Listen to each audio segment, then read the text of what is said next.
Hi hello வணக்கம். மனித உடல்கள் வந்து தண்ணீரில் கரையாது அப்படின்னு சொல்லி ஒரு வீடியோ போட்டிருப்பேன். அதில் இந்த சிஸ்டர் அழகாக கேட்டிருக்காங்க பாருங்க.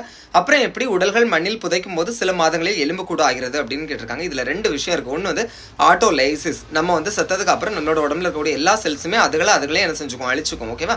அடுத்தது என்ன அப்படின்னு பார்த்தீங்கன்னா சாப்ரோஃபைட்டிக் நியூட்ரிஷன். இந்த இடத்துல 3 நியூட்ரிஷனை பற்றி நம்ம பார்க்கணும். ஒன்று வந்து ஆட்டோட்ராபிக், அதுகளுக்கு தேவையான உணவு அதுகளே தயாரிச்சுக்கிறோம். இது வந்து பிளான்ட்ஸ். ஓகேவா? Heterotrophic, depend upon others. ஓகேவா? அனிமல்ஸ் எல்லாமே. அடுத்தது வந்து saprophytic nutrition, some organism getting the nourishment from the dead and decay matters. ஓகேவா? இதுதான் இந்த சாப்ரோஃபைட்டிக் நியூட்ரிஷன் தான் நம்ம ஆஃப்டர் டெத்தில் நடக்கும். சரி, அதாவது புதைக்கிறாங்க பார்த்தீங்களா? புதைக்கும் போது அந்த இடத்துல மைக்ரோ ஆர்கானிசம்ஸ் எல்லாமே கூடி நம்மளோட சதை பகுதிகளை அவ்வளோத்தையும் என்ன செஞ்சிடும், சாப்பிட்டு செதைச்சிரும். ஓகேவா? அதை தான் சாப்ரோஃபைட்டிக் நியூட்ரிஷன் அப்படின்னு சொல்லுவாங்க.